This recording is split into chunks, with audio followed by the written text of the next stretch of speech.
Because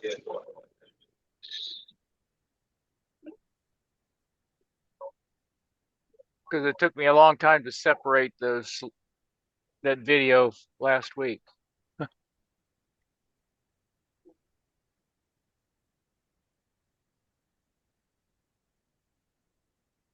Okay. So, like I said, we'll talk about HF operating procedures. There's 5 groups in this sub-element, so it accounts for 5 questions on the exam.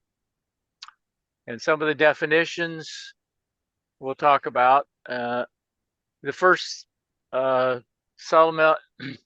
first group will be about phone operating procedures and the upper sideband, lower sideband conventions, which Nanette and I were just talking about.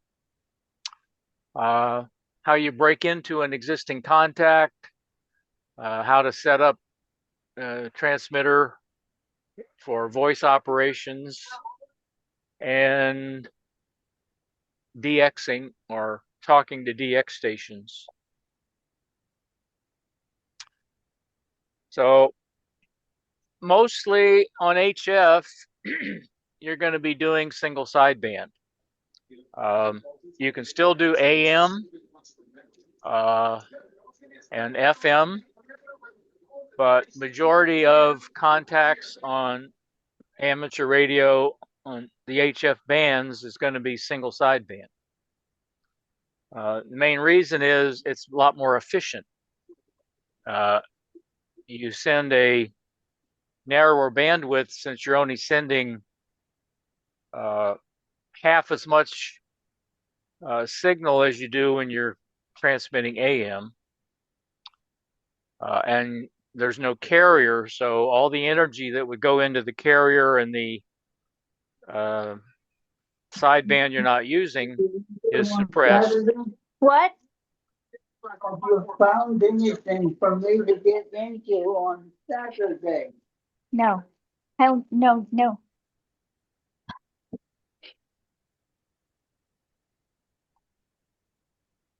Everybody okay? Yep. So the reason they've all gone to single sideband because it takes less bandwidth and you get that 100 watts or whatever you're transmitting concentrated into a smaller bandwidth, so your signal goes a lot further. When you transmit single sideband, and I guess I should explain, when you generate an amplitude modulated signal, which single sideband is a subset, the waveform that's produced consists of the carrier frequency.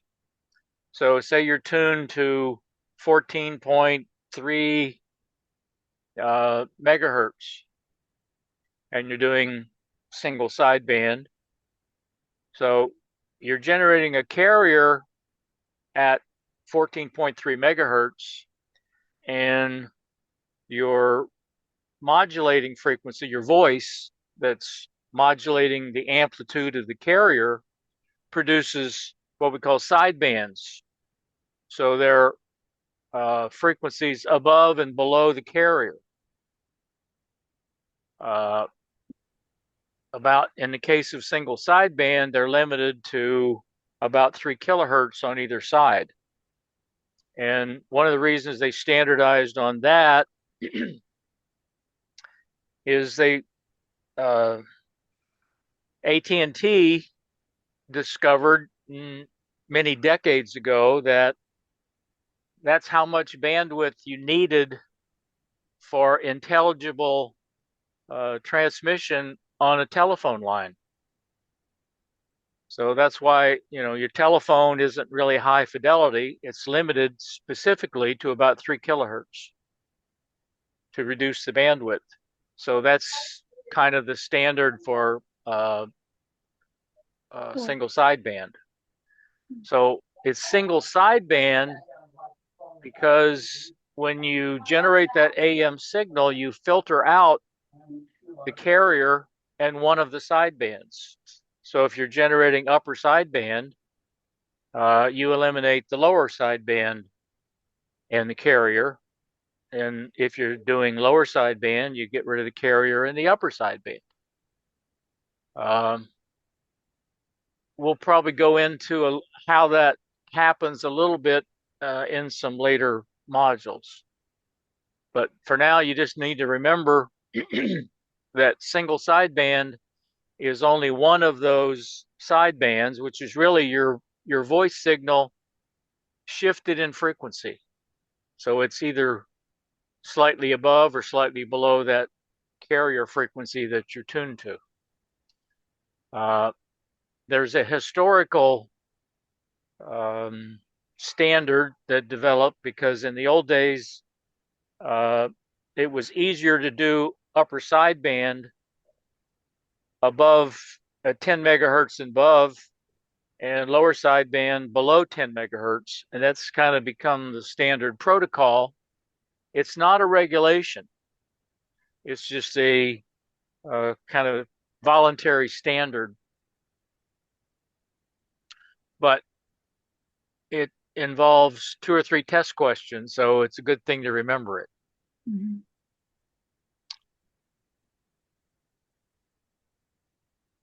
Okay, so when you're trying to make a contact on HF, you normally use what's called a, well, I'm not actually sure what they call it. CQ is a shorthand from the old telegraph days that stands for calling any station. So when you do a CQ followed by your call sign, anybody out there that hears it, okay, can reply back to you. Whereas if you were doing a directed call, like you wanted to call N4UTQ, this is W3RDL, you're trying to make a contact between you and that other station.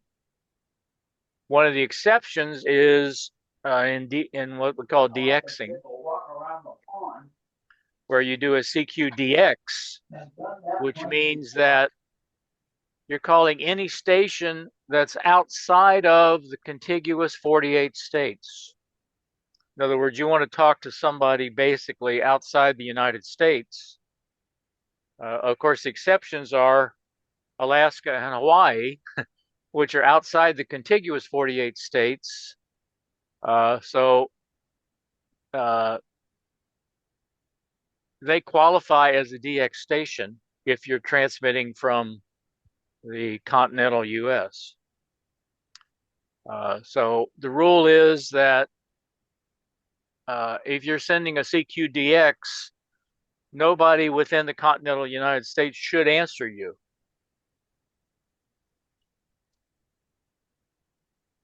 And if you're outside the continental United States, then anybody within those contiguous 48 states is allowed to answer.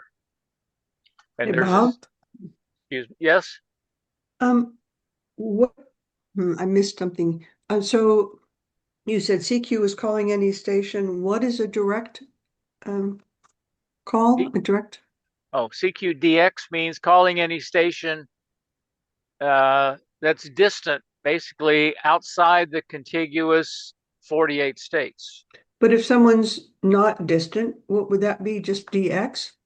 Just CQ. No, just CQ. Right. So CQ is any station. CQ right. is any station outside the US. So my question has to do with not calling any station, calling a particular station.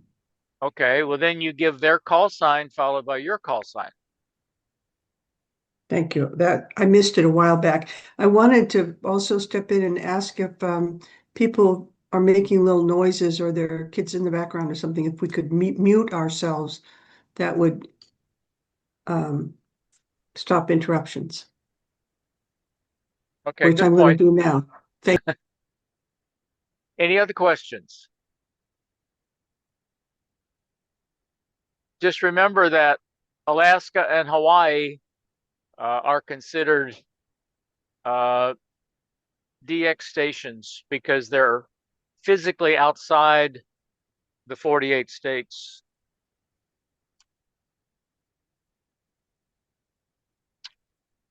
There's a process called break-in. If there's a conversation going on between two or more stations, and you want to join in, you kind of listen till there's a break in the conversation and just give your call sign. The protocol is if they are willing to let you break into their little net or conversation, whatever it is, then they will call you back. If not, I guess it means they don't want to talk to you. But in most cases, they would let you break in and become part of the conversation until you become too annoying, and then they make you leave. Okay. One of the things that you need to worry about when you're doing phone operations is to properly adjust your transmit audio and microphone gain so that you're not overdriving your transmit power stage and causing clipping, which generates a lot of distortion and what we call spurious emissions. You'll see power going out at harmonic frequencies of the frequency you're on, and that's kind of forbidden. You're not supposed to have spurs that are more than 43 dB below your carrier frequency. So the microphone gain is important. Typically, you'll set it around 30 to 50%. It depends on the radio and how loud you talk, and any other thing in that chain. The ALC level, which is like an automatic gain control for a receiver, it's similar for your transmitter, and it tries to reduce uh, the volume of your audio signal going into the transmitter. The danger there is in most of the radios today, except for the really high-end ones, it's more like a limiting control where it starts clipping the signal, and that generates harmonics. It's not a true automatic level control. So you need to make sure that you have your microphone gain and any other gain, like specifically, we'll talk later about digital modes. This is very important to keep the ALC level very low. Usually you want it less for normal audio, you'd want it less than 50% on the scale. And usually that's something you can display on your radio. You have different meter functions that you can look at. So you want to make sure that you've got that set properly before you start trying to transmit. Otherwise, the volunteer monitors might get on your case. We'll talk about those later. There's another mode. It's not unique to HF, called VOX, or voice operated control, where your voice at a certain level will trigger your transceiver into transmit mode. So you don't have to have a push to talk button. And the main reason people do that is so they can have a hands free to write with or copy stuff or do logging. Usually people have a computer program set up to do their logging, so they have to use the keyboard while they're talking to somebody. Another method, because there's some problems with Vox, because background noise can also trigger it. You could use a foot switch, which frees up both hands, and a stand mic so you don't have to hold the microphone. Typically, when you get a transceiver, it's going to come with a hand microphone with a push to talk switch. And it may or may not have Vox capability. Okay, any questions on what we covered? Nope. Okay. So which sideband is most commonly used for voice on frequencies of 14 megahertz or higher? Alpha. Alpha. Yeah, see, I told you there was questions. Which of the following modes is most commonly used for voice on the 160, 75, and 40 meter bands? Alpha. Yeah. Alpha. On the Which? 160, 75, and 40 meter bands. Okay, so what are those frequencies? well, they're the lower. They would be So Bravo. Bravo, but I thought that was just for digital. That's for voice. So it's Right. lower. Remember, the digitals are an exception. Okay. Got it. Which of the following is most commonly used for single sideband voice in the VHF and UHF bands? Alpha. Alpha. Alpha, right. Yeah. From 10 megahertz up. Which mode is most commonly used for voice communications on the 17 and 12 meter bands? Bravo. Yeah, Bravo. No, that's upper. That's upper. 17 and 12. Yeah, that's upper. That's alpha. Yeah.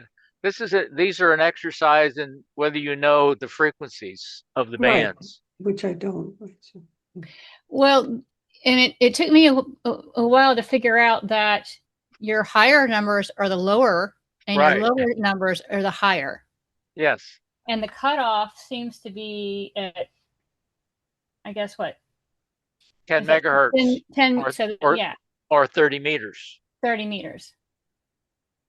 So everything with the lower 30 numbers, and above, counting backwards is upper, and then counting, getting greater below 30 is lower. Right. 40, 60, 80, 160. That's all lower. Those are all lower. Unless you're doing FT8, for instance, which would be upper. Just to confuse you. Yeah, it flips. We don't need that. Well, but it comes up here shortly. So what you've just said, Nanette, is the higher the meter number is, the lower the frequency is. It's at the bottom of the scale, correct. At the bottom of the scale. So like if you took all your numbers and you wrote them down on a piece of paper, everything above 30, starting with your 2 meter, is upper.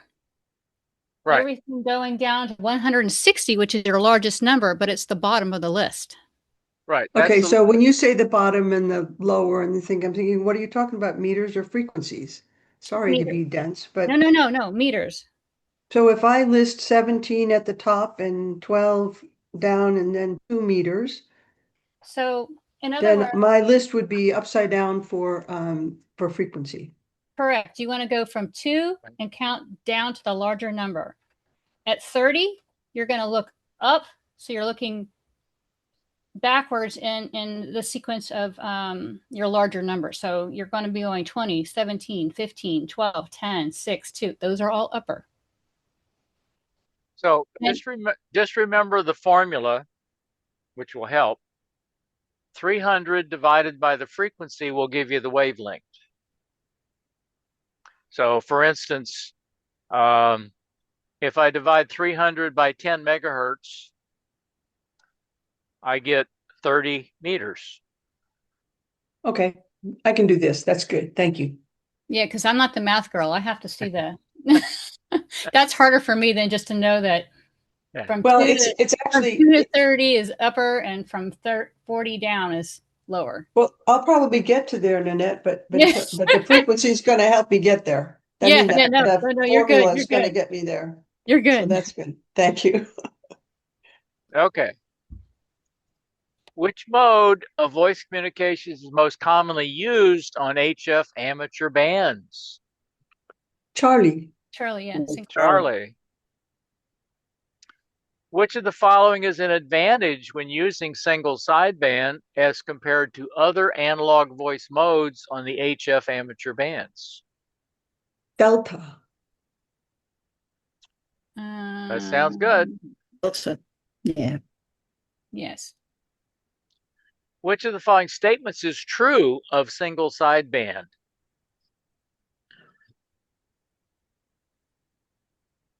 Bravo. Now, Bravo. Bravo. Correct. Bravo. Bravo. You're doing good so far. What's the recommended way to break into a phone contact? Bravo. Bravo. Bravo. And never Yeah. say breaker, breaker. Well, some unless you're on reason. CB.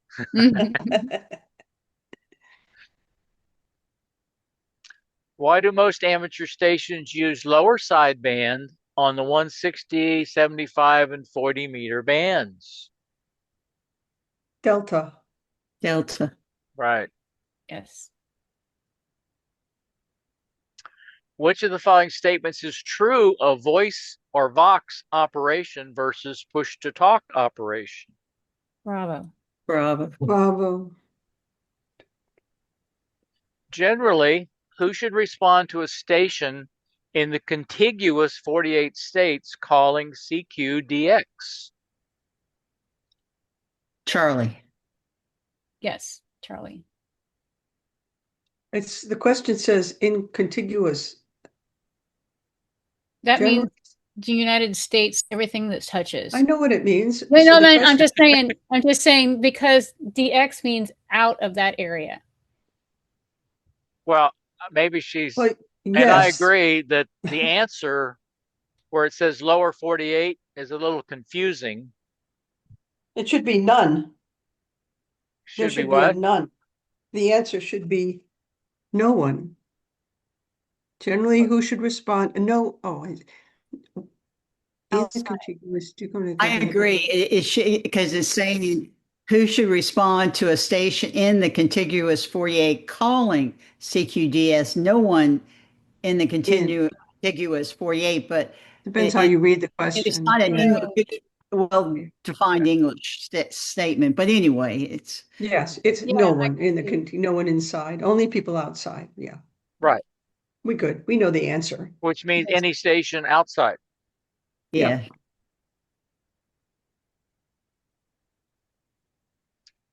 What control is typically adjusted for proper ALC setting on an amateur single sideband transceiver?